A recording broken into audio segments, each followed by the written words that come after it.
BPSC concept वाला ADO 3.0 का आज हम लोग तीसरा टेस्ट कंप्लीट करेंगे। जिन अभ्यर्थियों को इसका पीडीएफ चाहिए परीक्षा वाटिका टेलीग्राम चैनल पर मिल जाएगा। मैं यहाँ पर चैनल का नाम लिख देता हूँ, टेलीग्राम चैनल है ये परीक्षा वाटिका। और इस परीक्षा वाटिका टेलीग्राम चैनल का लिंक भी आपको यहाँ पर कमेंट बॉक्स और डिस्क्रिप्शन दोनों जगह मिल जाएगा। व्हाट्सएप पर अगर आप लेना चाहते हो नंबर है 8676934039। इस नंबर पर व्हाट्सएप पर कॉन्टैक्ट कीजिए, यहाँ पर भी आपको पीडीएफ मिल जाएगा। साथियों फटाफट सारे लोग सेशन को लाइक कर लीजिए, चैनल को सब्सक्राइब करके बेल आइकन को प्रेस कर लीजिए ताकि नए वीडियो और टेस्ट सीरीज का नोटिफिकेशन सबसे पहले आपको मिल पाएगा।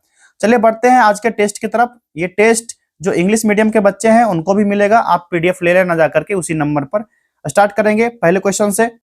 हमारा पहला प्रश्न है, बिहार बजट 2026-27 में किस क्षेत्र को सबसे अधिक आवंटन प्राप्त हुआ? यह शिक्षा के सेक्टर को मिला है, एजुकेशन सेक्टर को, और इसकी लगभग राशि अनुमानित जो थी 60,205 करोड़ रुपए। ठीक है, और 2025-26 में ये जो 60,965 करोड़ रुपए रहा था, 60,965 करोड़। ठीक है, ये 2025-26 का मामला है। तो कुल बजट का अगर पूछा जाए तो कितना परसेंट है? 17.32%। परसेंटेज भी कभी कभी पूछ लिया जाता है। ठीक है, और अगर 2 साल का आंकड़ा मिलाया जाए 2025-26 और 26-27 में, इस दोनों का आंकड़ा अगर मिलाइए आप लोग, इसका ना कितना आएगा? 760 करोड़ रुपया कम है।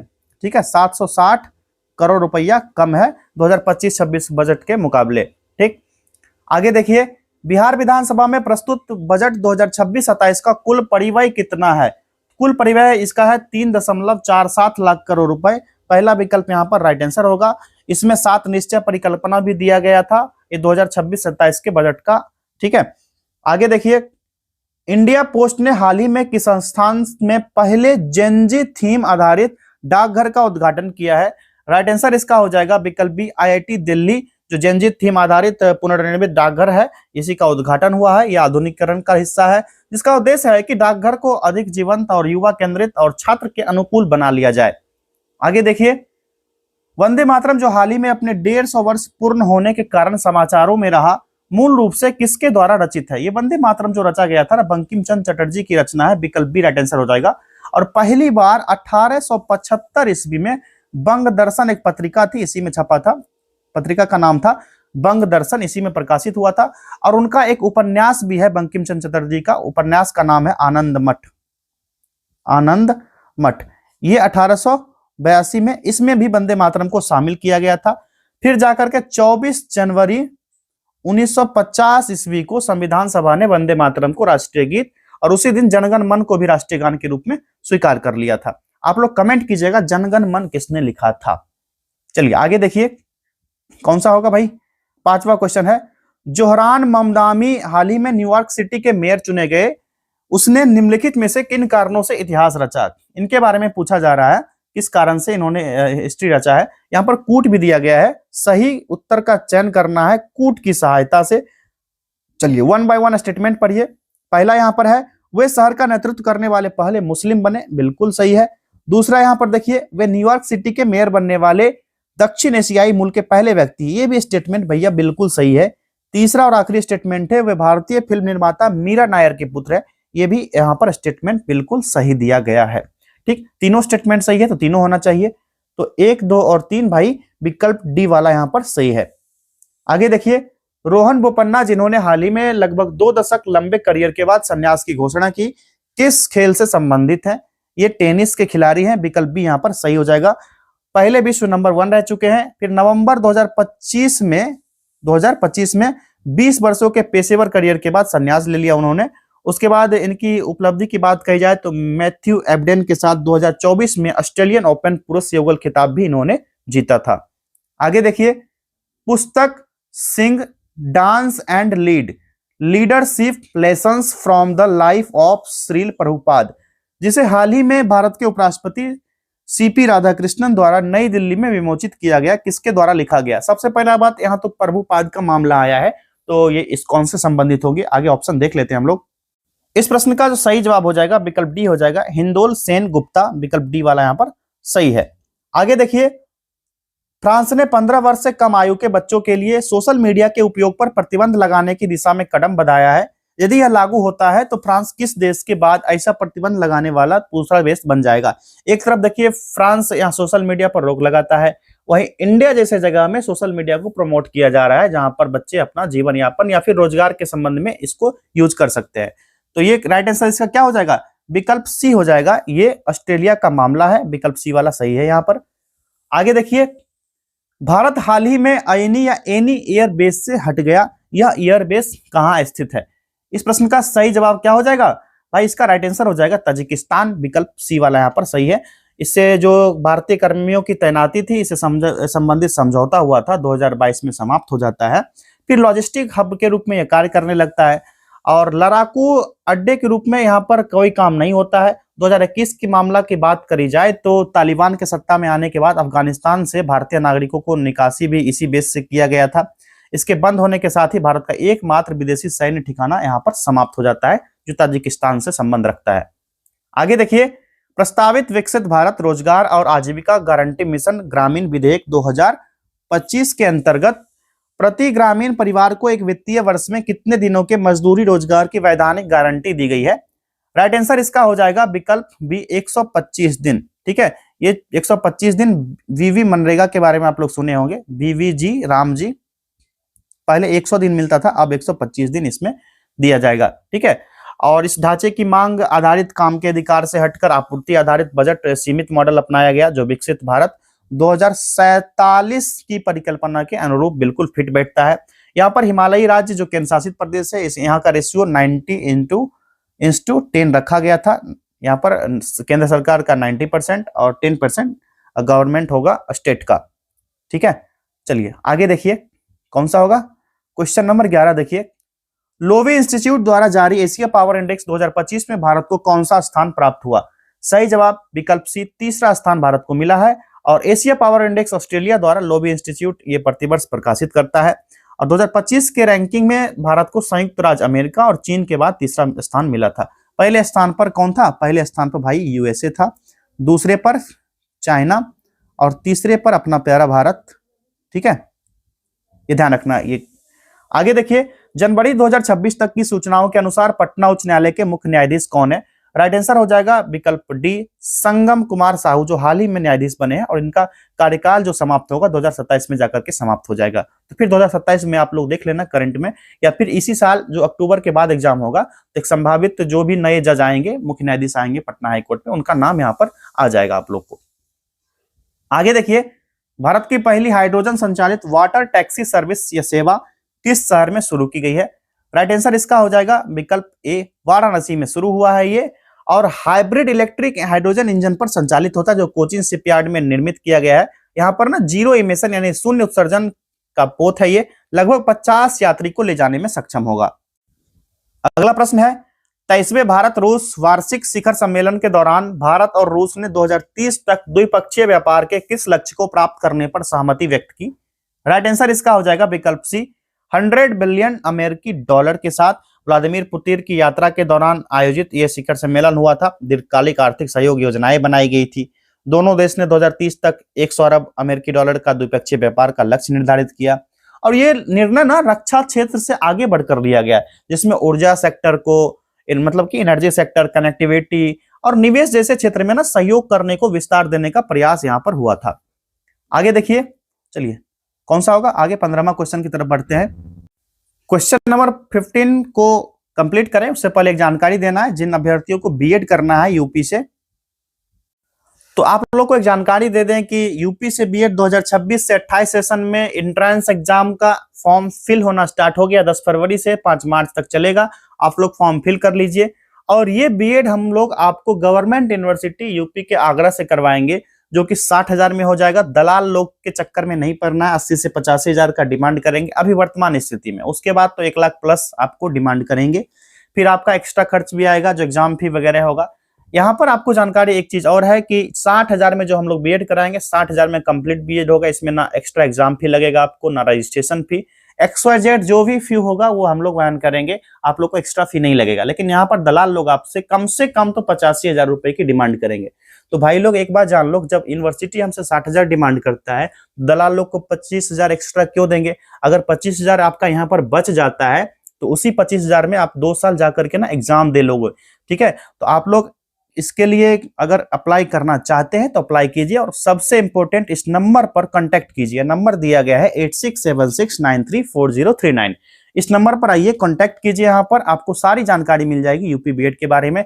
कॉल भी कर सकते हैं उसी नंबर पर आप हमें। ठीक है, चलिए बढ़ते हैं नेक्स्ट क्वेश्चन की तरफ। अब संविधान दिवस 2025 का विषय क्या है?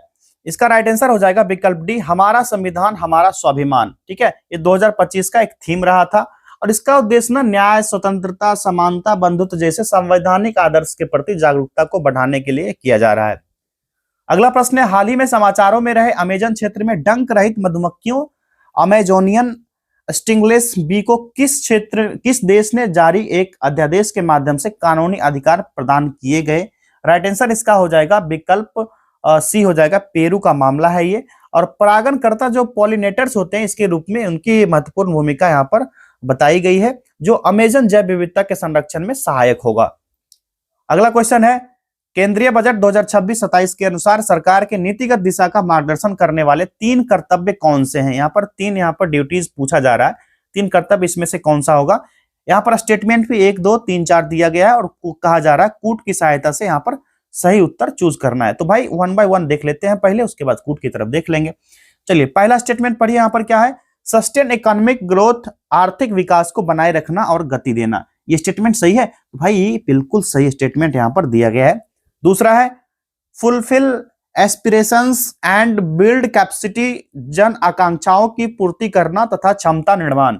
ये वाला स्टेटमेंट भी यहाँ पर बिल्कुल सही हो जाता है। तीसरा देखिए, सबका साथ सबका विकास, हमारे प्रधानमंत्री जी सब शुरू से ही कहते आ रहे हैं, ये वाला स्टेटमेंट भी यहाँ पर करेक्ट हो जाएगा। चौथा है क्या है? मिनिमम गवर्नमेंट मैक्सिमम गवर्नेंस, न्यूनतम सरकार अधिकतम शासन। ये वाला यहाँ पर सही है गलत है? ये स्टेटमेंट यहाँ पर गलत दिया गया है, तो ये वाला यहाँ पर नहीं होगा। तो सबका साथ सबका विकास के संदर्भ में बात कही जाए ना, ये सुनिश्चित करता है कि प्रत्येक परिवार या समुदाय क्षेत्र जो रीजन्स हैं और क्षेत्र जो भी सेक्टर्स है, उनके संसाधन, सुविधा और उनके अवसर तक ना समान रूप से वो चीजें पहुंच पाए। यही होता है सबका साथ सबका विकास। ये चीजें आपको ध्यान रखना है। यहाँ पर 1 2 3 सही हो गया, चौथा यहाँ पर गलत था। तो भाई देख लेते हैं कूट 1 2 3 कहां पर दिया गया है? 1 2 और 3 यहाँ पर विकल्प बी में ही दिख गया। राइट आंसर हो जाएगा विकल्प बी, केवल 1 2 और 3। अगला देखिए, केंद्रीय बजट 2026-27 के अनुसार भारत 2030-31 तक अपने ऋण जीडीपी अनुपात को लगभग किस स्तर तक लाने की दिशा में अग्रसर है? सही जवाब विकल्प डी 50% हो जाएगा, यहाँ पर लगभग 50%। और 2026-27 में सरकार की मध्यम अवधि की राजकोषीय समेकन रणनीति को दोहराया गया है। ये चीजें भी आपको ध्यान रखना है, करंट अफेयर्स का ही मामला है ये। अगला है आर्थिक सर्वेक्षण 2025-26 के अनुसार अप्रैल से दिसंबर 2025 के दौरान भारत में औसतन हेडलाइन कंज्यूमर प्राइस इंडेक्स, उपभोक्ता मूल्य सूचकांक यानी कि सीपीआई, मुद्रास्फीति कितनी रही है? ये हो जाएगा 1.7%। अगला है आर्थिक सर्वेक्षण 2025-26 के अनुसार भारत वैश्विक स्तर पर सेवाओं का कौन सा क्रमवार सबसे बड़ा निर्यातक बनकर उभरा है? ये राइट आंसर यहाँ पर निकल कर आएगा विकल्प डी वाला, यहाँ पर 7th हो जाएगा, 7वां हो जाएगा। जो फाइनेंशियल ईयर 23 है ना और फाइनेंशियल ईयर 25 के दौरान कुल एफडीआई प्रवाह का लगभग 80% हिस्सा जो है ना सर्विस सेक्टर बन गया है। क्या बन गया? एसएस, सर्विस सेक्टर बन गया इस दोनों के बीच में। ये फैक्ट भी आपको ध्यान रखना भाई। चलिए आगे देखेंगे नेक्स्ट क्वेश्चन। दंत चिकित्सक या डेंटिस्ट दांतों के बड़ी प्रतिबिंब देखने के लिए किस दर्पण का इस्तेमाल करते हैं, यूज करते हैं?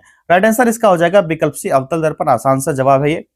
नेक्स्ट है वेग समय ग्राफ के अंतर्गत क्षेत्र दर्शाता है, और जो ये क्षेत्र दर्शाएगा ना इसको कहा जाएगा विस्थापन, विकल्प सी हो जाएगा। और वेग समय ग्राफ में ना y अक्ष पर और समय जो होगा x अक्ष पर लिया जाता है। ग्राफ का नीचे का क्षेत्रफल बराबर क्या हो जाएगा? क्षेत्रफल बराबर ऐसा फॉर्मूला जो हो जाता है वेग गुना समय, वेलोसिटी इनटू टाइम। अगला देखिए, जब कोई पिंड एक समान गोलाकार गति में होता है तो अभिकेंद्रीय बल कार्य करता है। अभिकेंद्रीय बल किस तरह से कार्य करेगा मेरे भाई? तो राइट आंसर इसका क्या निकल कर आएगा? विकल्प सी, केंद्र की ओर, टू द सेंटर, सेंटर की ओर होगा। और इसका त्वरण जो होगा ना अभिकेंद्रीय त्वरण होगा, जो भी ये भी जो होगा केंद्र की ओर ही होगा। और अभिकेंद्रीय बल इसी त्वरण को यहाँ पर प्रदान करेगा, कण को वृत्ताकार पथ में बनाए रखेगा और हमेशा केंद्र की ओर ही कार्य करेगा ये। आगे देखिए, एक ट्रांसफार्मर निम्नलिखित सिद्धांत पर कार्य करता है। ये तो बहुआ वाला प्रश्न है, ये हो जाएगा अन्योन्य प्रेरण यानी कि म्यूचुअल इंडक्शन के रूप में कार्य करेगा। मतलब एक ट्रांसफार्मर तभी संचालित होगा जब पहला कुंडली में यानी कि प्राथमिक कुंडल में वैकल्पिक धारा एक परिवर्तित चुंबकीय प्रवाह का प्रदान करेगा, उत्पादन करेगा, जो कि पारस्परिक प्रेरण के माध्यम से द्वितीय कुंडल में एक ईएमएफ को प्रेरित करेगा।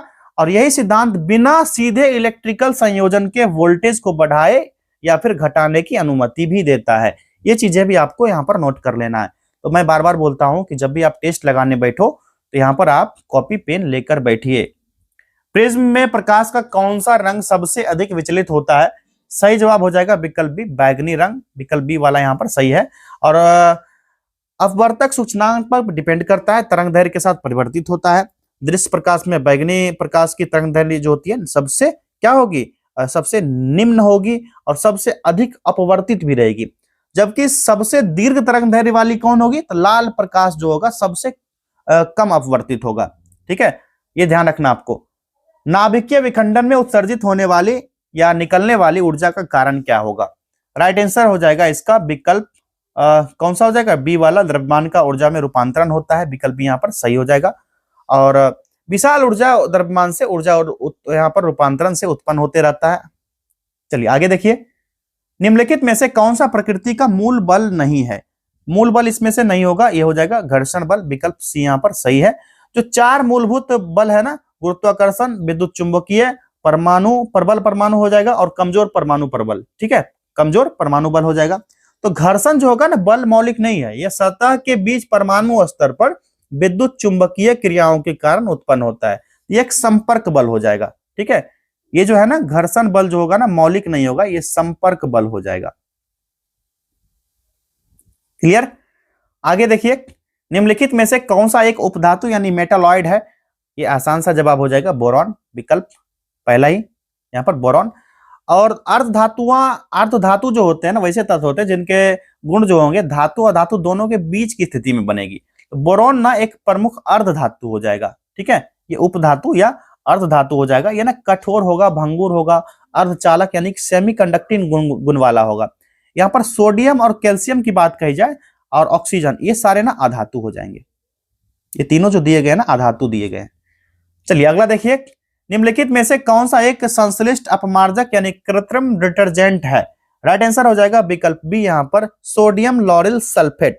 ये एक कृत्रिम डिटर्जेंट हो जाएगा और हार्ड वाटर में भी बिना मैल यानी कि स्कम कट बनाए कार्य करता है। सोडियम स्टीयरेट की बात कही जाए तो एक साबुन होता है जो कठोर जल में प्रभावी यहाँ पर नहीं होगा। ठीक है, अगला प्रश्न है, निम्नलिखित में से कौन सा एक निष्क्रिय नोबल गैस है? सही जवाब इसका निकल कर आएगा विकल्प ए, नियॉन। नियॉन जो होगा समूह 18 का है, ग्रुप 18 का तत्व है, निष्क्रिय गैस है। और इसका बाहरी इलेक्ट्रॉन जो होता है ना, बाहरी इलेक्ट्रॉन कोष पूरा होता है, इसलिए रासायनिक रूप से निष्क्रिय रहेगा। नाइट्रोजन, ऑक्सीजन, फ्लोरीन जो होगा प्रतिक्रियाशील धातु हो जाएगा। ये तीनों जो होगा ना क्या हो जाएगा, लिख देता हूं मैं यहाँ पर, प्रतिक्रियाशील धातु हो जाएगा। अगला देखिए, जेम्स चैडविक ने अपने न्यूट्रॉन खोज अनुप्रयोग के लिए अल्फा कण प्राप्त करने के लिए निम्नलिखित में से किस रेडियो सक्रिय रेडियोधर्मी स्रोत का उपयोग किया? इसका राइट आंसर हो जाएगा विकल्प बी, पोलोनियम का यूज किया था इन्होंने। समस्थानिक एक ही तत्व के परमाणु होते हैं जिनके पास होते हैं, इनके पास क्या होगा समस्थानिक के पास, तो परमाणु क्रमांक समान होगा, परमाणु द्रव्यमान संख्या क्या होगा, भिन्न होगा, और रासायनिक गुण जो होता है समान होता है, लेकिन परमाणु स्थिरता और द्रव्यमान क्या होता है, अलग अलग होता है। अगला देखिए, निम्नलिखित में से किस तत्व का परमाणु आकार सबसे छोटा है? सही जवाब इसका हो जाएगा विकल्प डी, फ्लोरीन का। विकल्प डी यहाँ पर सही है। ये चीज जान लीजिए, परमाणु आवेश बढ़ने से इलेक्ट्रॉन पास आने के कारण आवर्त में परमाणु आकार कम होगा। और यहाँ जो विकल्प दिया गया ना, फ्लोरीन जो होगा ना आवर्त 2 में है, जो एक हैलोजन है, और आवर्त सारणी में सबसे दूर है। इस प्रकार जो है फ्लोरीन में लिथियम, सोडियम और पोटेशियम की तुलना में सबसे छोटा परमाणु त्रिज्या होता है, जो कि क्षारीय धातु होता है। ठीक है, चलिए आगे बढ़ा जाए। क्वेश्चन नंबर 34 देखिए, निम्नलिखित में से कौन सा गुण ठोस पदार्थों का नहीं है? यहाँ पर नहीं को कोट करना है मेरे भाई, ये हो जाएगा विकल्प डी, कणों की कम गतिज ऊर्जा। ये वाला यहाँ पर सही दिया गया। ठोस में निश्चित आकार और आयतन होगा, मजबूत आंतराणविक बल होगा, और कणों की कम गतिज ऊर्जा होती है यहाँ पर, और आसानी से संपीड़ित नहीं किया जा सकता इसको, क्योंकि उसके कण जो होते हैं कसकर बंधे होते हैं और उच्च संपीड़नशीलता गैसों का गुण यहाँ पर ठोस का नहीं होना चाहिए और नहीं होगा। ठीक, आगे देखिए, एक बड़ी व मांसल परत को वक्ष या छाती गुहा का तल बनाती है। इसका राइट आंसर हो जाएगा विकल्प ए, डायफ्राम बनाएगी। डायफ्राम जो कि एक बड़ी गुंबद आकार की सीट होती है, और वक्ष छाती गुहा जो थोरैक्स के आधारित होती है। ये जो वक्ष गुहा होता है ना, जिसमें हृदय और फेफड़े दोनों होंगे, तो उदर गुहा से इसको अलग कर देगा। और सांस लेने में डायफ्राम का यहाँ पर बहुत आवश्यक भूमिका होता है, सभी को पता है।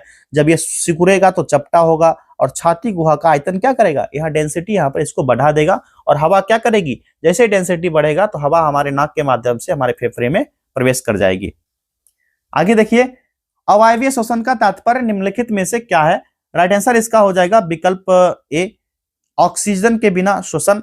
जो O2 के उपयोग के बिना ग्लूकोज या दूसरे न्यूट्रिएंट्स होते हैं, यहाँ से जो एनर्जी निकलेगी, तो ये वायवीय श्वसन की तुलना में कम कुशल होगा, जिससे बहुत कम एनर्जी बनेगा, यानी कि बहुत कम एटीपी बनेगा। एटीपी क्या होगा, लेस देन होगा, बहुत कम होगा।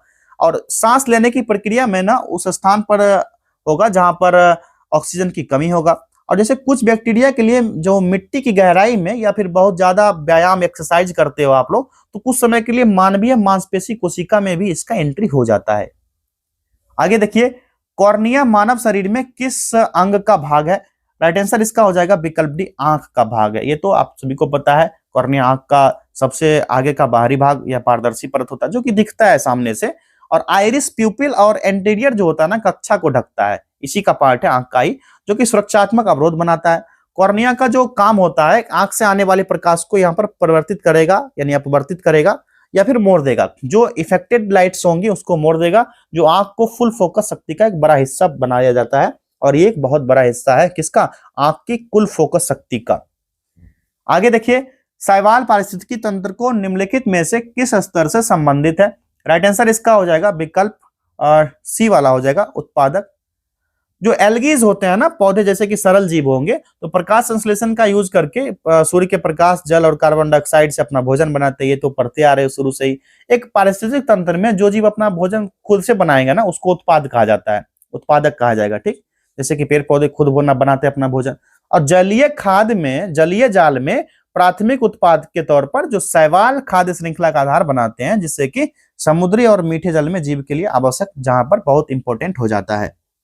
अगला प्रश्न है, पादप जगत में फर्न्स और फर्न एलाइजी असहयोगी किस समूह से संबंधित है। तो सही जवाब इसका है विकल्प डी, टेरिडोफाइटा। आसान सा जवाब हो जाएगा। निम्नलिखित में से शैवाल की पहचान करें जो समुद्री शैवाल नहीं है। समुद्री शैवाल इसमें से कौन सा नहीं होगा, तो ये हो जाएगा क्लोरेला। कौन सा होगा, क्लोरेला, विकल्प डी। टाइफाइड और टीबी किस प्रकार की बीमारियां हैं, तो करेक्ट आंसर विकल्प ए हो जाएगा, बैक्टीरियल, जीवाणु जनित हो जाएगा। जो टाइफाइड साल्मोनेला टाइफी के कारण होता है, और टीबी जो होता है ना, माइक्रोबैक्टीरियम के कारण होता है। तो दोनों चीज आपको ध्यान रखना है।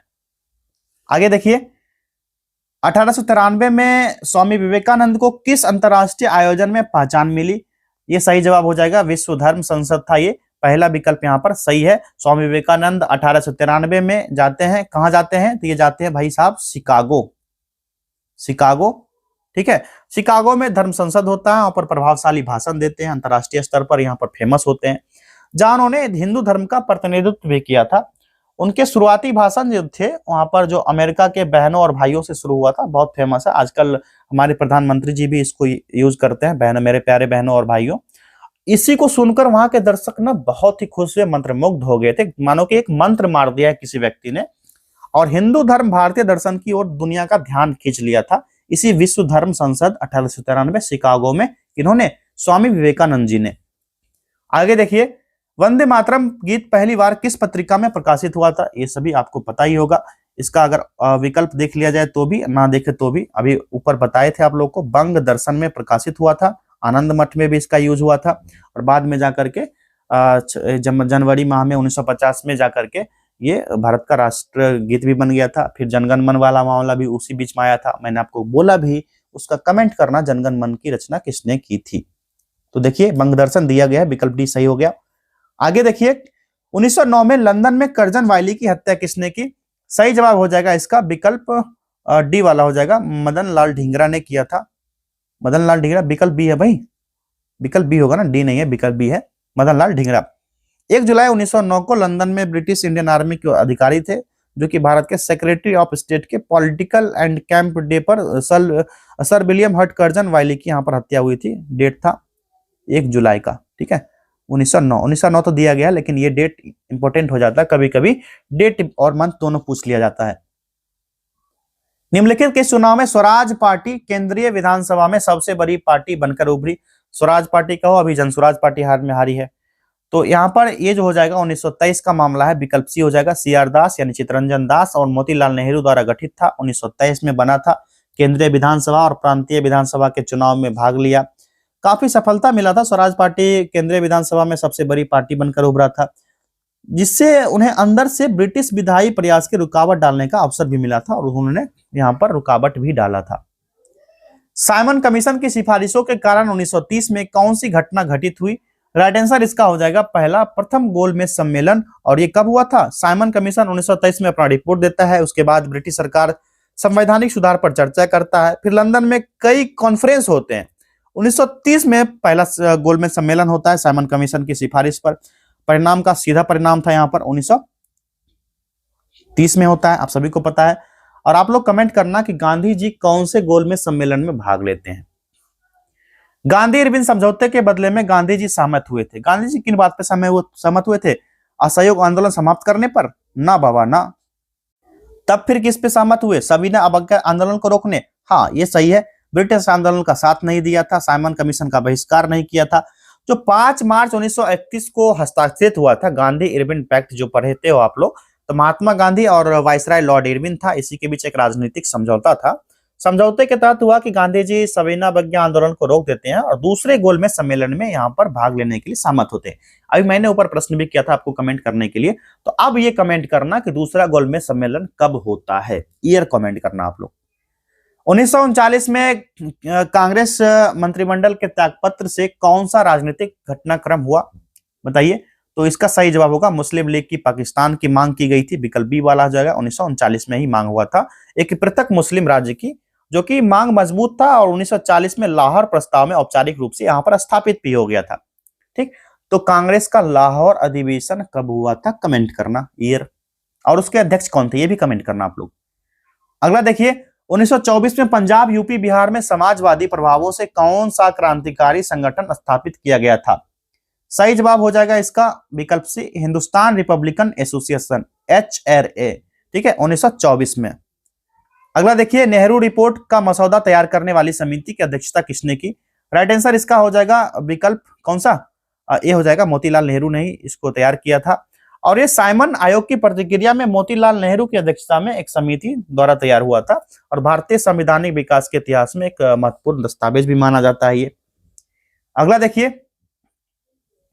प्रथम गोलमेज सम्मेलन में निम्नलिखित सिद्धांतों पर सहमति बनी। किस सिद्धांतों पर बनी? चलिए कूट नहीं दिया गया, इसी में से एक आंसर चूज करना है। तो ये हो जाएगा भारत के लिए संघीय ढांचा बनाया जाए, विकल्प बी हो जाएगा। पहला गोलमेज सम्मेलन कब हुआ था? अभी मैंने ऊपर बताया 1930 में हुआ था और इस गोलमेज सम्मेलन में ब्रिटिश और भारतीय नेताओं के लिए संवैधानिक सुधार पर चर्चा हुआ था। इसी का एक मंच था गोलमेज सम्मेलन, जो कि पहला हुआ था। एक प्रमुख परिणाम भी भारत के भविष्य की संवैधानिक रचना के रूप में एक संघ के सिद्धांत पर सामान्य सहमति बनी, जिसमें कि ब्रिटिश, भारतीय प्रांत और रियासत दोनों शामिल होंगे, ऐसा भी कहा गया था। ठीक है, अगला देखिए, 1939 में किस ब्रिटिश वायसराय ने भारत के द्वितीय विश्व युद्ध में शामिल होने की घोषणा की थी? सही जवाब हो जाएगा ये लॉर्ड लिथुओ था, विकल्प यहाँ पर डी वाला सही हो जाएगा। क्लियर है? 1939 डेट था 3 सितंबर 1939। सिंधु लिपि के संबंध में निम्नलिखित कथनों पर विचार करें और देखिए यहाँ पर उपयुक्त में से कौन सा ऐसे कथन सही है या है। यहाँ पर देख लेते हैं 1 by 1 पहले स्टेटमेंट को, फिर बाद में देख लेंगे जाकर के कौन सा सही है या कौन सा गलत है।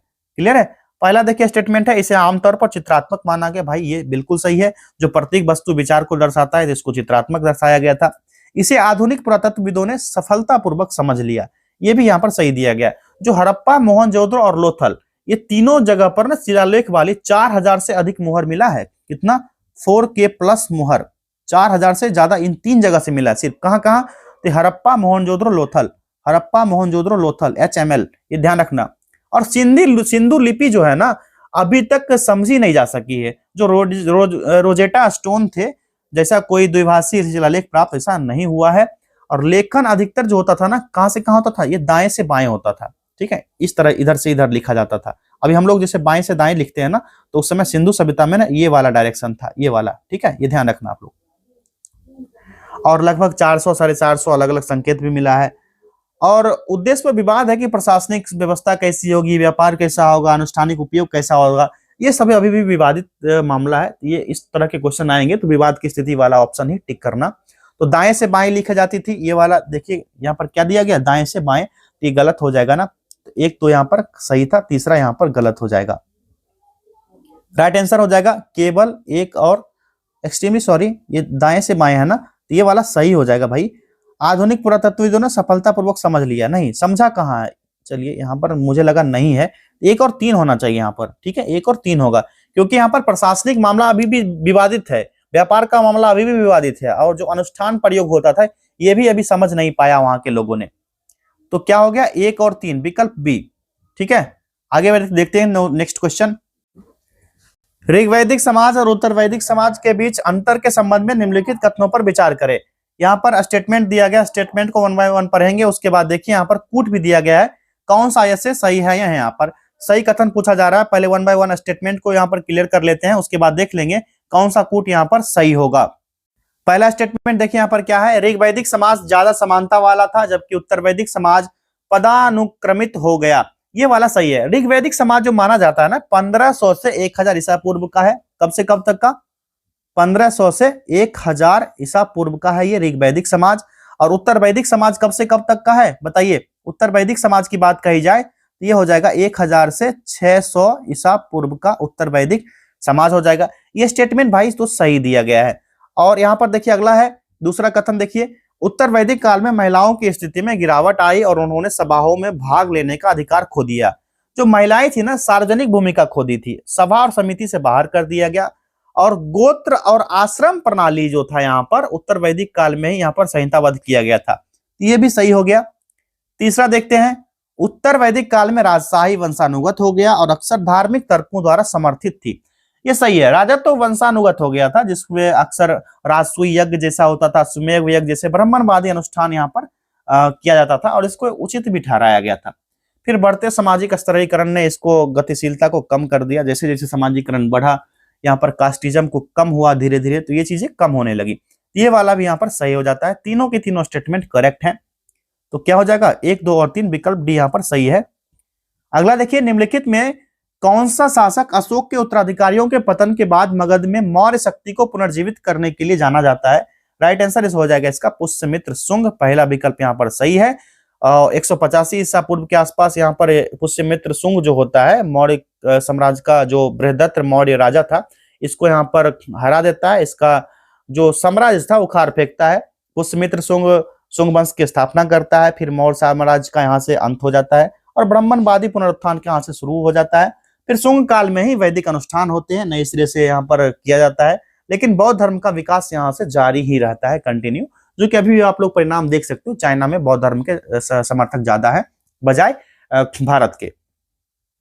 चलिए आगे देखिए 56, निम्नलिखित में से सबसे पुराना बौद्ध मठ कौन सा है, ये हो जाएगा विकल्प बी वेणुवन, विकल्प बी वाला यहाँ पर सही है। और राजगीर बिहार के पास वेणुवन है, पहला मठ है, ये कहां पर है, राजगीर में, क्लियर है।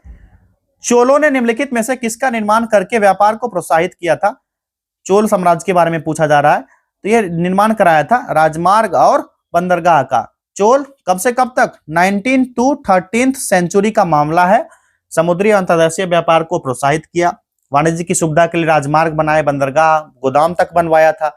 इसका प्रमुख बंदरगाह का बात किया जाए तो नागपट्टनम था, पुंपुहार, कावेरीपट्टनम जो अभी भी बंदरगाह है, ठीक है। व्यापार में मसाला आता था, कपड़ा, घोड़ा, कीमती पत्थर, ये सभी इसमें शामिल किया गया था।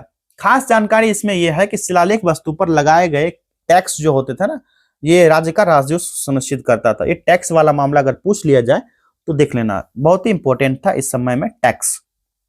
अगला देखिए, पानीपत का पहला युद्ध बाबर और किसके बीच लड़ा गया था, सभी को पता है, बाबर और इब्राहिम लोदी के बीच हुआ था। कब से कब तक हुआ था, 21 अप्रैल 1526 में होगा ना, 1526 बाबर आता है, यहीं से मुगल शासन की स्थापना हो जाती है। इब्राहिम लोदी युद्ध के दौरान मारा जाता है और भारत में आधुनिक युद्ध कला की शुरुआत होती है, क्योंकि बाबर तोप लेकर के आया था। अगला देखिए, जहांगीर के प्रशासन के संबंध में निम्नलिखित में से कौन सा कथन सत्य है? करेक्ट ऑप्शन पूछा जा रहा है। यहाँ पर देखिए 1 2 3 स्टेटमेंट है, पूछा जा रहा है करेक्ट, तो कूट भी दिया ही गया होगा। तो चलो 1 बाय 1 स्टेटमेंट पढ़ते हैं, कूट दिया हो ना हो दिया हो देख लेंगे बाद में। यहाँ पर देख लेते हैं कौन कौन सा सही है कौन सा गलत है। चलिए पहला स्टेटमेंट पढ़िए। यहाँ पर जहांगीर एक उत्कृष्ट सैन्य सेनापति था, ये वाला स्टेटमेंट सही है गलत है? ये स्टेटमेंट भैया बिल्कुल गलत दिया गया है। जहांगीर जो 1605 से 1607 तक रहा था ना, 1605 से 27 तक रहा था भाई, 27 तक, 7 तक नहीं, 27 तक रहा था इस शासन में। सैन्य उपलब्धि की तुलना में कला संस्कृति न्याय के बारे में ज्यादा जाना जाता है, तो सैन्य यहाँ पर नहीं होगा, सैन्य सेनापति नहीं होगा, पहला गलत हो गया। दूसरा देखिए, नूरजहां ने राज्य के कार्यों पर महत्वपूर्ण नियंत्रण स्थापित किया, ये वाला स्टेटमेंट बिल्कुल सही दिया गया। उसकी पत्नी थी जहांगीर की नूरजहां, ये वास्तविक राजनीतिक प्रभाव का प्रयोग किया, कई सिक्के भी जारी किए और न्यायिक नियुक्ति को भी इसने बहुत प्रभावित किया था। तीसरा है यहाँ पर, जहांगीर ने सख्त धार्मिक रूढ़िवाद की शुरुआत की थी, तो उसी के शासनकाल में मुगल लघुचित्र जो हुआ था प्राकृतिक कला के लिए जाना जाता है और धार्मिक रूढ़िवादिता को लागू नहीं किया था, बल्कि अकबर की सहिष्णुता की नीति जारी हुई थी। ठीक है, अकबर के बारे में पूछा जाए अगर जो, तो अकबर ने सहिष्णुता नीति अपनाया था। ठीक है, सहिष्णुता नीति अपनाया था किसने? अकबर ने। आगे देखते हैं, यहां पर पहले देख लेंगे कौन सा ऑप्शन यहां पर सही होगा, तो सिर्फ दूसरा सही है। देखते हैं कूट भाई, चलो कूट यहां पर केवल 2 यहां पर सही हो गया। आगे देखिए, भारत में बाबर का मुख्य शासन मुख्य रूप से किस पर केंद्रित था? राइट आंसर हो जाएगा ये शासन जो था ना, क्षेत्रीय विस्तार, क्षेत्र विस्तार चाहता था। 1526 में आता है पानीपत का पहला युद्ध, यहाँ पर इब्राहिम लोदी को हराता है। फिर कम से छोटे शासनकाल 4 साल का प्रशासन नहीं रहता, बल्कि विजय अभियान पर यहाँ पर केंद्रित था। फिर राणा सांगा के साथ खानवा की लड़ाई होती है। खानवा का युद्ध कब हुआ? 1527। फिर मेदिनी राय के साथ लड़ता है चंदेरी की लड़ाई, 1528 चंदेरी का युद्ध होता है। इसमें भी चंदेरी की लड़ाई में मेदिनी राय को हरा देता है, राणा सांगा को खानवा की लड़ाई में हराता है। तो बड़े पैमाने पर यहाँ पर ना बारूद का यहाँ पर तोप जो लाया था बहुत यूज किया था, उसी तोप के दम पर जो नॉर्थ इंडिया का क्षेत्र था मुगल क्षेत्र का विस्तार होते चला जाता है। नेक्स्ट क्वेश्चन है, अकबर ने गैर मुसलमानों पर लगने वाला कौन सा कर समाप्त किया था? ये कर कौन सा है? तो ये जजिया कर था, विकल्प बी यहाँ पर सही है। 1556 से 1605 अकबर का शासनकाल, एक लंबा शासनकाल भी रहा था। और अकबर ने ही धार्मिक सहनशीलता भी मैंने ऊपर बताया था, सुलह ए कुल जिसको कहा जाता है, सुलह ए कुल की नीति भी अपनाई। फिर 1564 ईस्वी में गैर मुसलमान पर लगने वाला ये जजिया कर अकबर यहाँ पर इंड कर देता है, यानी समाप्त। सोन नदी का उद्गम अमरकंटक पठार से हुआ है, जो निम्न के निकट है। किसके निकट हो जाएगा ये सोन नदी का वाला मामला? ये हो जाएगा विकल्प बी, मैकाल श्रेणी के निकट है। निम्नलिखित में से कौन सी नदी गोदावरी नदी की सहायक नदी नहीं है? तो ये हो जाएगा विकल्प बी, विकल्प बी होगा ना, या ए होगा? रामगंगा होना चाहिए, विकल्प ए होगा रामगंगा। रामगंगा गंगा की सहायक नदी नहीं होगा। गोदावरी नदी ना दक्षिण गंगा कहा जाता है, त्र्यंबकेश्वर नासिक महाराष्ट्र से निकलता है ये। और गोदावरी के बाएं और दाएं तट पर अलग अलग नदियां जाती है। गोदावरी के बाएं तट पर जो मिलती है और जो दाएं तट पर मिलती है, दोनों को यहां लिख लेते हैं। बाएं तट पर गोदावरी की मिलने वाली नदियां कौन सी है? एक तो हो जाएगा पूर्णा नदी, दूसरा हो जाएगा प्राणहिता। प्राणहिता सहायक नदी की बात कही जा रही है यहां पर। ठीक है, इंद्रावती जो बाएं तट से मिल रही है। चौथा हो जाएगा सबरी।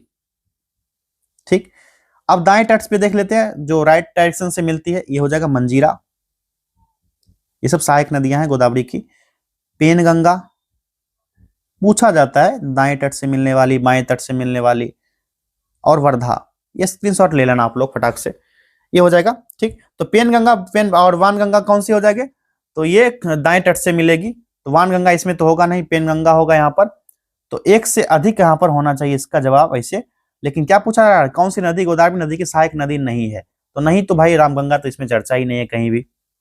चलिए आगे देखते हैं, भारत का कौन सा क्षेत्र मानसून और नदी प्रणाली के कारण बाढ़ की आपदाओं से सबसे ज्यादा प्रभावित होता है? यह हो जाएगा विकल्प सी, इंडो गंगा के मैदान, विशेषकर बिहार और असम का क्षेत्र इसमें शामिल होगा। ठीक है, और लगभग जो होगा भारत का 12% जो होगा बाढ़ के खतरे वाला एनडीएमए डाटा के अनुसार यही क्षेत्र होगा। अगला देखिए, भारत में मानसून की खराबी का एक बड़ा आर्थिक परिणाम क्या है? मानसून की खराबी का एक परिणाम हो जाएगा कृषि उत्पादन और ग्रामीण आय में गिरावट। जैसे मानसून खराब होगा, बारिश होगा, कृषि उत्पादन यहाँ पर प्रभावित होगा।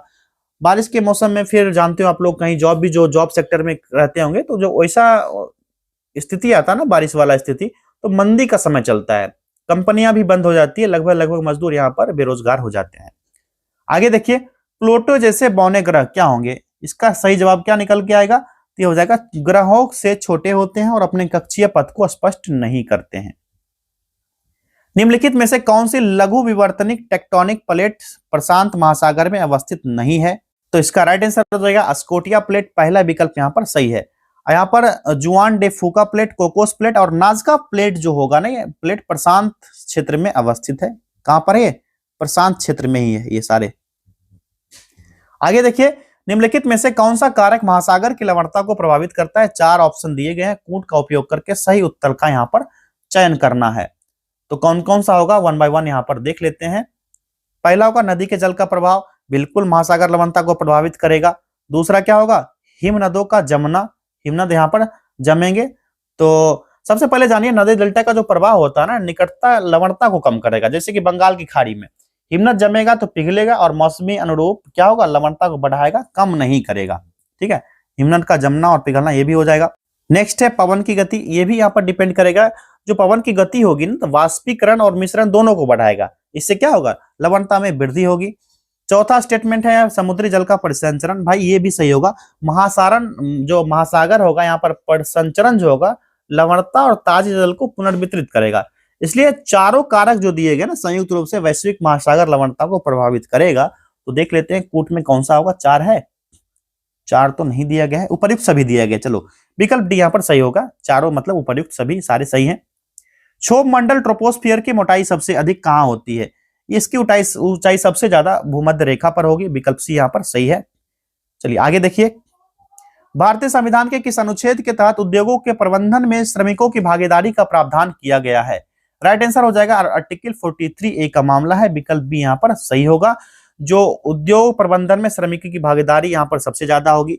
जो 42nd कॉन्स्टिट्यूशनल अमेंडमेंट 1976 हुआ 76 हुआ था ना, 42वां संविधान संशोधन कब हुआ था? 1976 में हुआ था। इसी में जोड़ा गया था कि राज्य को किसी भी उद्योग में लगे उपक्रम जो होंगे, प्रतिष्ठान होंगे या फिर अन्य संगठन के प्रबंधन में श्रमिकों की भागीदारी सुनिश्चित करने के लिए यहाँ पर कदम उठाया जाएगा। और डीपीएसपी में संशोधन हुआ था, 42वां संविधान संशोधन 1976, भाग 4 जोड़ा गया था, जिसमें आर्टिकल कौन कौन सा था? आर्टिकल 39A था और 43A था और 48A था। तो यहाँ पर इन चारों 3 आर्टिकल में यहाँ पर दिया गया 43A, तो यही अब सही होगा। 39A रहता तो भी, 48A रहता तो भी यहाँ पर सही हो जाता, लेकिन यहाँ पर 43A दिया गया तो ये यहाँ पर सही हो गया। आगे देखिए, निम्नलिखित में से कौन सा भारत के संविधान के तहत मौलिक कर्तव्य नहीं है? यहाँ पर बताइए कौन सा नहीं होगा मौलिक कर्तव्य। ये हो जाएगा कौन सा? सार्वजनिक चुनाव में मतदान करना, ये है ना, आम चुनाव में मतदान करना, ये वाला ही सही होगा, पहला विकल्प यहाँ पर। जो आर्टिकल 51A है, इसके तहत मौलिक कर्तव्य 11 है। जो 86वां संविधान संशोधन में एक जोड़ा गया था, पहले 10 ही मौलिक कर्तव्य थे। चलिए आगे देखिए, भारत के संविधान का निम्नलिखित में से कौन सा अनुच्छेद पर्यावरण के संरक्षण और सुधार से संबंधित है? बहुआ वाला प्रश्न है, बहुआ वाला जवाब दे दीजिए आप लोग, कौन सा होना चाहिए? आर्टिकल 48A और आर्टिकल 51A दोनों होगा यहाँ पर। ठीक है, विकल्प सी डीपीएसपी का ये है, सॉरी फंडामेंटल ड्यूटीज का है, जिसमें वन्य, झील, नदी, वन्य जीवन, कई पर्यावरण की रक्षा और सुधार करने के लिए नागरिक कर्तव्य बताए गए। फिर डीपीएसपी जो 48A है, इसमें भी बताया गया 48A में भी पर्यावरण की रक्षा और सुधार करना, वन्य जीव की सुरक्षा करना, ये सभी स्टेट का कर्तव्य बताया गया, राज्य का कर्तव्य है। आगे देखिए, निम्नलिखित में से भारतीय संविधान के किस अनुच्छेद के तहत संघ की कार्यकारी शक्तियां राष्ट्रपति में निहित होती है? तो कौन सा हो जाएगा? आर्टिकल 53। भाई ये आंख बंद करके आर्टिकल 53 हो गया। यहाँ ऑप्शन टिक कर लीजिए, विकल्प सी अनुच्छेद 53 हो जाएगा। और इसी तरह से अनुच्छेद 51, 52, 53, 54 सब देख लेना आप लोग। आर्टिकल 52 में क्या कहा गया है? भारत का एक राष्ट्रपति होगा। 54 में क्या कहा गया है? संसद और राज्य विधानसभा के निर्वाचित सदस्य के निर्वाचक मंडल द्वारा राष्ट्रपति का निर्वाचन होगा। आप लोग कमेंट करना आर्टिकल 51 में क्या कहा गया है। अगला देखिए, संसद सदस्य या राज्य विधानसभा के सदस्य को भारत का राष्ट्रपति चुना जा सकता है, लेकिन कैसी स्थिति में? यहाँ पर लेकिन जैसी स्थिति बनेगी तो ये हो जाएगा यहाँ पर विकल्प सी, पदभार ग्रहण करने पर उन्हें अपनी सीट खाली कर दी गई मानी जाएगी। आगे देखिए, 10वीं अनुसूची के तहत लोकसभा के सदस्य की अयोग्यता के संबंध मुद्दे पर निर्णय कौन करता है? ये डिसीजन जो होता है ना, ये होता है लोकसभा अध्यक्ष। विकल्प यहाँ पर डी होगा।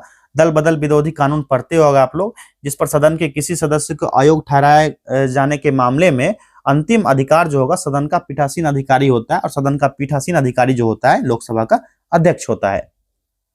अगला देखिए, भारतीय संविधान के निम्न में से कौन सा अनुच्छेद भारत की 2 सदन वाली संसद का प्रावधान करता है? इसका सही जवाब हो जाएगा विकल्प सी, आर्टिकल 79 होगा, जो house of the people Lok Sabha के नाम से जाना जाता है और काउंसिल ऑफ स्टेट्स राज्यसभा के नाम से जाना जाता है। ठीक है, ये दोनों सदन होंगे और राष्ट्रपति होंगे। ये संसद का पार्ट होगा 3 भाग में। अगला है, निम्नलिखित में से कौन सी अदालत किसी भी अदालत के मामले में अपने पास हस्तांतरित कर सकती है या हो सकती है? इसका सही जवाब क्या हो जाएगा? राइट आंसर हो जाएगा पहला विकल्प, भारत का सर्वोच्च न्यायालय। आगे देखिए, प्रधानमंत्री विश्वकर्मा योजना के कार्यान्वयन और समन्वय के लिए कौन सा केंद्रीय मंत्रालय नोडल मंत्रालय है? राइट आंसर हो जाएगा ये मंत्रालय जो है सूक्ष्म लघु और मध्यम उद्यम मंत्रालय हो जाएगा। तो यहाँ पर विकल्प डी सही है।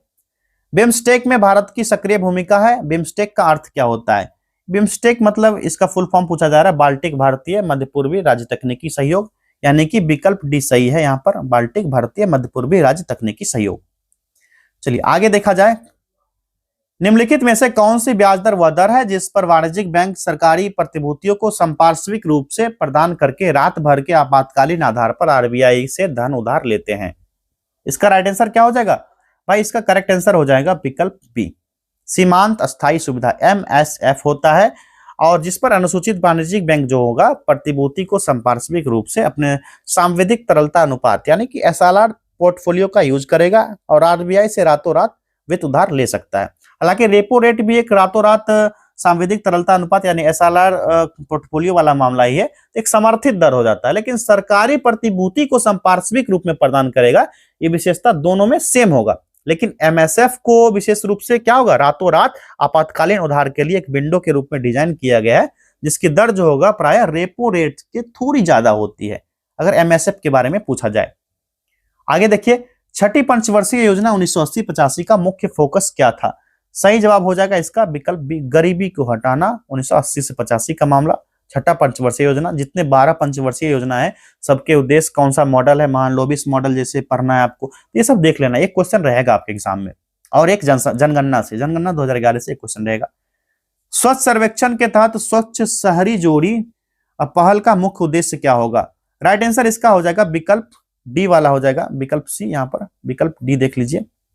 स्वच्छता के तहत उच्च प्रदर्शन करने वाले एक मेंटर शहर और कम प्रदर्शन करने वाले मेंटी शहर के बीच संरचित मेंटरशिप और पीयर लर्निंग को इंस्टीट्यूशनल बनाना, विकल्प डी यहाँ पर सही है। नेक्स्ट क्वेश्चन है, निम्न में से कौन सा बांध बिहार का सबसे पुराना बांध है? यह हो जाएगा बांध का नाम विकल्प डी, खड़गपुर झील बांध, जो कि सबसे पुराना है, 1876 में बनाया गया था और मुंगेर जिला में है। कहां पर है? मुंगेर जिला में। मुंगेर जिला में कहां पर है? तो मान नदी पर है, नदी का नाम है मान नदी पर है। इसकी ऊंचाई की बात कही जाए तो 26.53 मीटर इसकी हाइट है। आगे देखिए, प्रथम जैन परिषद किस शहर में आयोजित हुआ था? राइट आंसर हो जाएगा इसका विकल्प डी, पाटलिपुत्र में। आगे देखिए, रामधारी सिंह दिनकर कितनी बार राज्यसभा के लिए चुने गए थे? यह भी बहुआ वाला प्रश्न, 3 बार राज्यसभा के लिए चुने गए थे, विकल्प यहाँ पर राइट आंसर हो जाएगा। एक हिंदी कवि थे, निबंधकार थे, देशभक्त थे और शिक्षाविद थे। ये कौन? रामधारी सिंह दिनकर। बेगूसराय के सिमरिया ग्राम से हैं और बेगूसराय वाले सभी को पता होगा। बिहार के गया जिले में किसान आंदोलन की शुरुआत किसने की और लोगों को इसके लिए प्रोत्साहित किया? राइट आंसर हो जाएगा विकल्प डी, बेनी प्रसाद। और पंडित यदुनंदन प्रसाद जो यहाँ पर है, इसका राइट आंसर तो इसे बेनी प्रसाद होना चाहिए, ठीक है, सॉरी यदुनंदन प्रसाद होना चाहिए, विकल्प डी होगा यदुनंदन प्रसाद। इनका जन्म जो हुआ था ना 1896 में हुआ था और बिहार का अरवल जो जिला है, अरवल में हुआ था इनका जन्म। चलिए आगे देखते हैं, बिहार के शेख भिखारी निम्न में से किस आंदोलन से संबंधित थे? देखिए इस तरह के क्वेश्चन जो आते हैं ना, फंसाने वाले आते हैं। शेख भिखारी जो थे ना 1857 विद्रोह से संबंधित है। मैं बार बार बोलता हूँ, बेबी को बेस्ट पसंद है जैसे सॉन्ग में, उसी तरह बीपीएससी को 1857 की क्रांति पसंद है। कई बार बोल बोल के थक गया हूँ। 31 जुलाई नादिर अली खां 1857 में रांची जिला के डोरंडा की सेना में विद्रोह करते हैं, यहाँ पर नेतृत्व करते हैं और यहाँ पर ना राजा उमराव सिंह जो थे, उनके छोटे भाई घासी सिंह थे, उसी के दीवान थे कौन, शेख भिखारी। 1857 की लड़ाई में बहादुरी दिखाई थी, उसके कारण मांझी क्षेत्र में मशहूर भी है ये। बिहार में आलू अनुसंधान संस्थान किस स्थान पर अवस्थित है, यह है पटना में। प्राचीन काल में बिहार में जल संचयन करने वाले स्थानों को किस नामों से जाना जाया था, राइट आंसर हो जाएगा एक से ज्यादा। यहाँ पर एक से ज्यादा मतलब राजस्थान में खरीन तालाब, नाइया, महाराष्ट्र में बंधारा ताल, फिर मध्य प्रदेश और उत्तर प्रदेश में बंधी, फिर बिहार में आहार और पाइन दोनों हो जाएंगे, यानी आहार और पाइन ये दो हो जाएंगे, यानी एक से अधिक। विकल्प डी करेक्ट हो जाएगा। अगला है गलत तथ्य की पहचान कीजिए। यहाँ पर 4 कथन दिया गया है, कूट नहीं दिया गया है, इसी में से राइट आंसर होगा। चतरा नहर पुनपुन नदी पर है। चतरा जो होगा ना पुनपुन नदी पर नहीं होना चाहिए, ये गलत दिया गया है, ठीक है। तो 1 बाय 1 देख लिया जाए, यही सही होगा। देखिए पटना नहर सोन नदी पर है, ये वाला सही है, गलत है। तो सोन नदी पर पटना नहर और सोन नहर दोनों होगा, तो ये वाला यहाँ पर सही है, ठीक। चतरा नहर पुनपुन नदी पर है, तो चतरा नहर जो होगा ना भाई पुनपुन नदी पर नहीं होगा, ठीक है, ये गलत दिया गया है, इसीलिए ये ऑप्शन सही होगा, क्योंकि गलत की पहचान करना है। तेउर नहर गंडक नदी पर है, तेउर गंडक पर होगा, तो गंडक नदी पर एक तो तेउर हो गया, और कौन कौन सा होगा लिख देते हैं यहाँ पर, तेउर हो गया और त्रिवेणी हो जाएगा, तिरहुत हो जाएगा, ठीक है, और सारण, ये सारा होगा गंडक नदी पर। और यहां पर कोसी नदी पर पूछा जाए, जैसे राजापुर नहर कोसी नदी पर है, ये सही दिया गया स्टेटमेंट है यहाँ पर, ठीक है, ये सही है बिल्कुल, ये तो गलत था ना, इसीलिए ये सही होगा। तो राजापुर नहर कोसी नदी पर, कोसी नदी पर जान लीजिए कौन कौन सा है, तो पहले तो जान लीजिए पूर्वी कोसी, पूर्वी कोसी होगा, फिर इसी में जोड़ लीजिए पूर्वी होगा तो पश्चिमी कोसी भी होगा, और राजापुर होगा, और चतरा, चतरा और राजापुर। तो चतरा नदी जो होगा ना भाई पुनपुन नदी नहीं होगा, ये कोसी नदी पर होगा, क्लियर है। तो गलत कथन था, तो ये वाला ही सही हो जाएगा, गलत कथन में ऑप्शन बी सही है। चलिए आगे देखते हैं। कोपेन के जलवायु वर्गीकरण के अनुसार दक्षिण बिहार की जलवायु को निम्न प्रकार समझाया जा सकता है, ये कई बार क्वेश्चन आया, इसका राइट आंसर हो जाएगा AW प्रकृति का है, विकल्प बी यहाँ पर सही होगा। जहां पर पेड़ पौधे जैसे मानदंड के आधार पर रंग छायाकरण का उपयोग करके विश्व को 5 जलवायु में बांटा था। कोपेन के जलवायु के अनुसार उत्तरी बिहार का क्षेत्र जो है CWG हो जाएगा, ये उत्तरी बिहार का क्षेत्र अगर पूछा जाए तो CWG के क्षेत्र में आएगा, और उष्ण शीतोष्ण क्षेत्र में आएगा। गर्मी में अत्यधिक बारिश होगा, जबकि सर्दी में बहुत कम बारिश होता है। कोपेन के जलवायु वर्गीकरण के अनुसार दक्षिण बिहार का क्षेत्र अगर मामला पूछा जाए तो ये हो जाएगा AW दक्षिण बिहार, CWG उत्तर बिहार का क्षेत्र माना जाएगा। लोटा विद्रोह बिहार के किस जिले से संबंधित है, बहुआ वाला प्रश्न है भाई, मुजफ्फरपुर से संबंधित है, मुजफ्फरपुर वाले को पता होगा। आरा मुजफ्फरपुर की जेल से कैदी गुस्सा हो गए थे। फिर तिरहुत डिवीजन आरा जो शाहाबाद जिला है, इसकी जेल में पीतल के बर्तन के स्थान पर मिट्टी के बर्तन रखने के निर्णय के कारण हुआ था, जिसमें हिंदू की धार्मिक भावनाओं को ठेस पहुंची थी, क्योंकि पीतल धातु जो पुराने समय से यूज हो रहा था उसमें कुछ धार्मिक पवित्रता थी, लेकिन यहाँ पर मिट्टी के बर्तन रखने से यहाँ पर लोग भड़क गए थे। अगला देखिए, जनगणना 2011 के अनुसार बिहार में अनुसूचित जाति यानी SC की कुल संख्या प्रतिशत कितना है, राइट आंसर हो जाएगा, ये टोटल परसेंटेज है 15.9% SCs का, ठीक क्लियर है। और बिहार का गया जिला संख्या सबसे ज्यादा है SCs का, जो अनुसूचित जाति का है, कहां पर, गया में। तुतला भवानी जलप्रपात बिहार के किस जिले में है, तो तुतला भवानी जलप्रपात जो हो जाएगा बिहार के रोहतास में है, ठीक है, रोहतास में है। और राज्य सरकार द्वारा इसे पर्यटन स्थल के रूप में भी विकसित करने का प्रयास किया जा रहा है। गया में अवस्थित विष्णुपद मंदिर का निर्माण किसने करवाया था, राइट आंसर हो जाएगा विकल्प सी, अहिल्याबाई होलकर ने करवाया था। 1787 में करवाया गया। फल्गु नदी के तट पर एक सुंदर पवित्र स्थान है, जो कि 3 तरफ उबड़ खाबड़ चट्टान है और चौथी तरफ पानी से घिरा हुआ है। चलिए आगे देखे जाए। अथर्ववेद के अनुसार, सॉरी अर्थवेद होना चाहिए ना, अथर्ववेद, चलिए अथर्ववेद के अनुसार बिहार का क्षेत्र किस नाम से जाना जाता था, राइट आंसर हो जाएगा व्रात्य प्रदेश, विकल्प बी।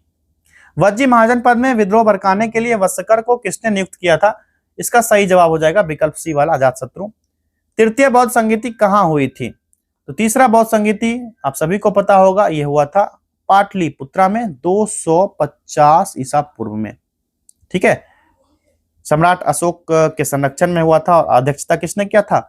मोगलीपुत्र तिस। बार बार ये रिपीट हुआ है क्वेश्चन। चलिए आगे देखिए, निम्नलिखित में से चंपारण कृषि समिति के अध्यक्ष कौन थे? सही जवाब हो जाएगा विकल्प सी, यहाँ पर FG सलाई थे। और आखिरी प्रश्न है आज के टेस्ट का, निम्नलिखित में से भोजपुरी का शेक्सपियर किसे कहा गया है? किसे कहा जाता है? तो भोजपुरी का शेक्सपियर हैं भिखारी ठाकुर, विकल्प डी हो जाएगा, जो कि भोजपुरी भाषा के कवि भी हैं, नाटककार हैं, गीतकार हैं और एक लोक कलाकार थे। उन्होंने भोजपुरी में लोक रंगमंच रचा, विशेष रूप से विदेशीय कला के रूप में इनका योगदान बहुत जाना जाता है, इसीलिए इनको ना भोजपुरी के शेक्सपियर के रूप में जाना जाता है। आप लोग कमेंट करना आप कितने प्रश्न सही हुए, और आज के टेस्ट के अकॉर्डिंग आपका अगर जो मान लो 75 प्लस है तो सेफ जोन में हो, 70 से 75 मान लीजिए ये सेफ जोन है, क्योंकि आज का टेस्ट मॉडरेट था, ना ज्यादा हार्ड था ना ज्यादा लो कैटेगरी का था। तो इस तरह के टेस्ट आते रहेंगे इस यूट्यूब चैनल पर, आप लोग सब्सक्राइब कर लीजिए और बेल आइकन को प्रेस किए रहिए, ताकि जब भी अपलोड होगा वीडियो तो सबसे पहले नोटिफिकेशन आपको मिल जाएगा। ठीक, मिलेंगे अगले टेस्ट में। बहुत बहुत धन्यवाद।